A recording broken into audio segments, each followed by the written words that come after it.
Hoy comenzamos una nueva semana de alimento diario, serie y será predicado este Evangelio del Reino, volumen 4, el plan de la salvación divina, autor Pedro Don, semana 3, día lunes, lectura bíblica, Números capítulo 21, versículo 6 al versículo 9. Leemos con oración.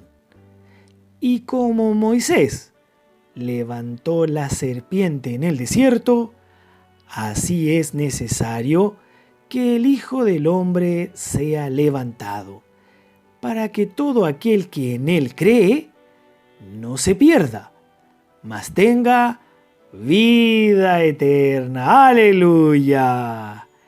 Y como Moisés, amén, levantó, aleluya, la serpiente en el desierto.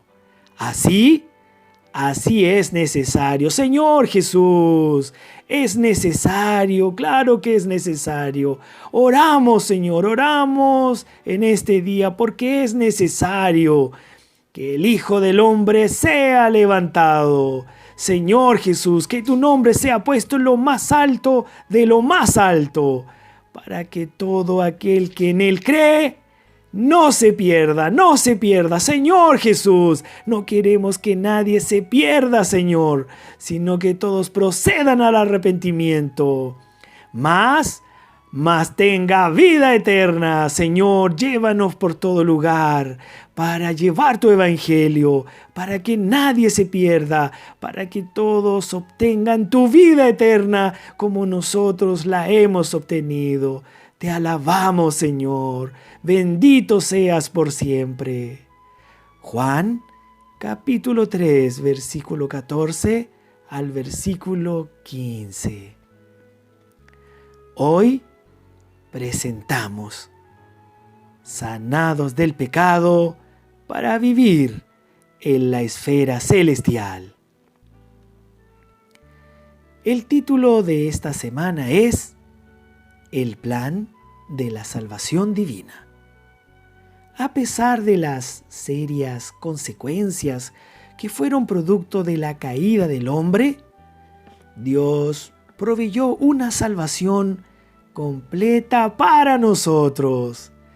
Esta salvación que abordaremos nos libra no solo de los pecados que cometemos, sino también de la naturaleza maligna que fue implantada en nosotros por el pecado.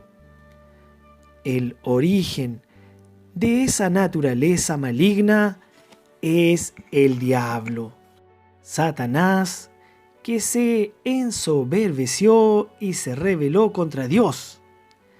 Después, el alma humana pasó a tener cierta disposición para las intrigas, como el libro de Job lo expone.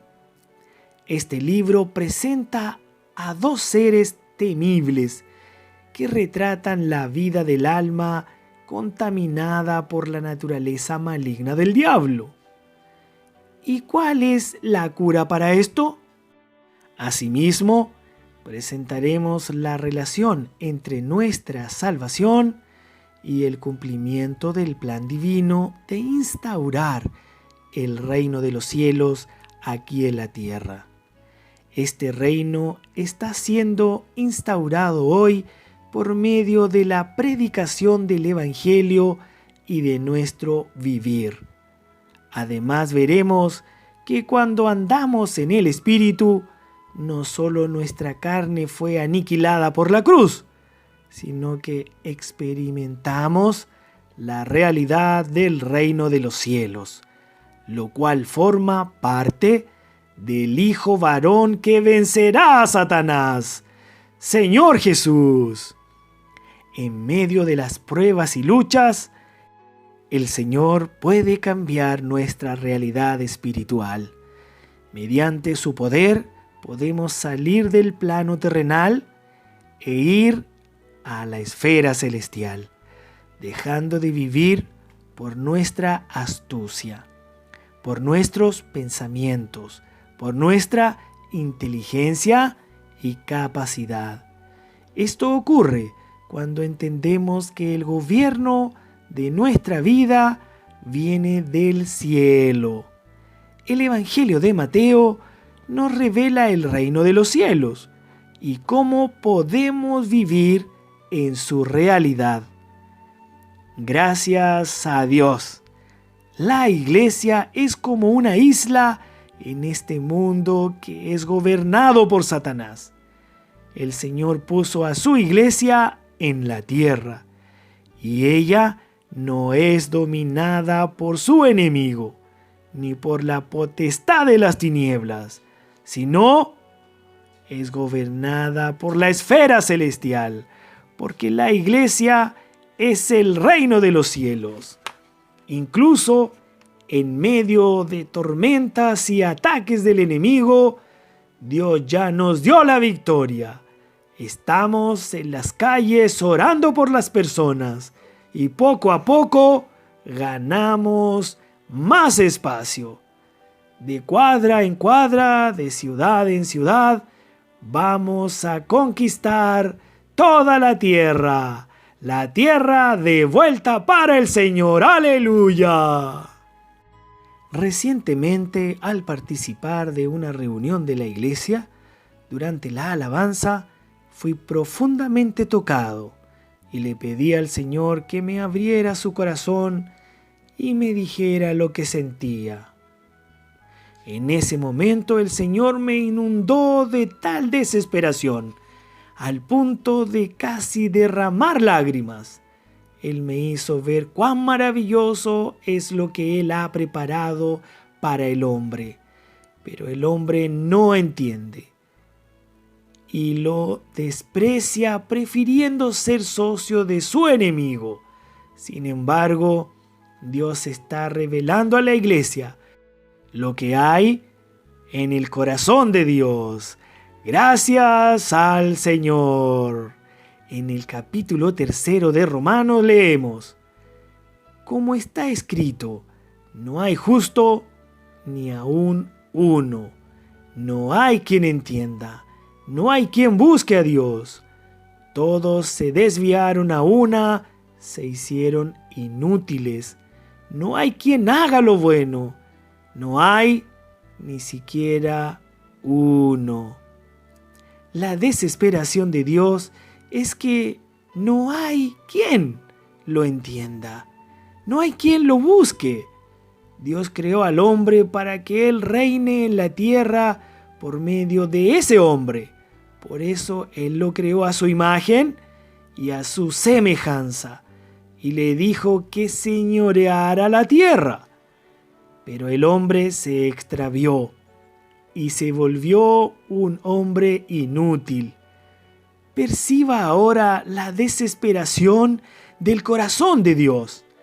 El hombre que Él creó para recuperar su gobierno en la tierra se desvió, prefiriendo obedecer a la palabra de la serpiente.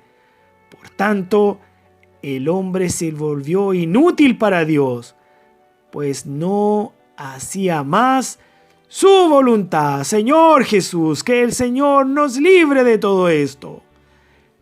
Además, Satanás inyectó su veneno, su naturaleza vil y pecaminosa en el hombre, como es simbolizado en Números capítulo 21, cuando el pueblo de Israel fue picado por serpientes ardientes. La sanidad del veneno de las serpientes solo ocurría cuando se miraba a la serpiente de bronce hecha por Moisés, que fue levantada en un asta. Ese escenario revela que nuestro Señor Jesucristo fue levantado en la cruz como esa serpiente de bronce, que a pesar de que tenía la misma apariencia que las demás serpientes, no poseía el veneno. Eso representa el hecho de que el Señor Jesús tenía la semejanza de la carne de pecado, pero sin el veneno del pecado. ¡Aleluya!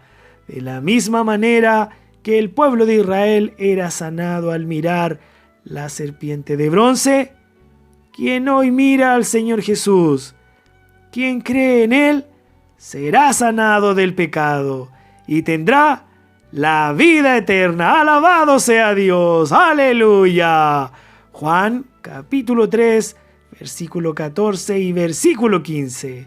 Esta es la salvación que Dios prometió para el hombre. Cuando el hombre cayó, comiendo del árbol que Dios le dijo que no comiera, el espíritu humano fue amortecido.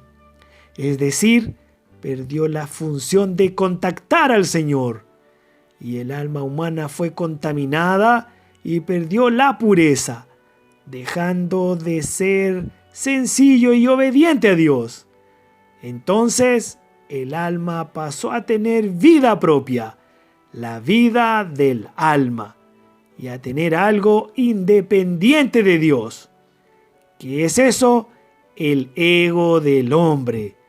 A partir de ahí, empezamos a tener dificultades no solo para tratar con nuestros pecados, sino también para tratar con nuestra propia alma. El capítulo 7 de Romanos nos muestra el pecado que mora en nuestra carne y también la contaminación de nuestra alma.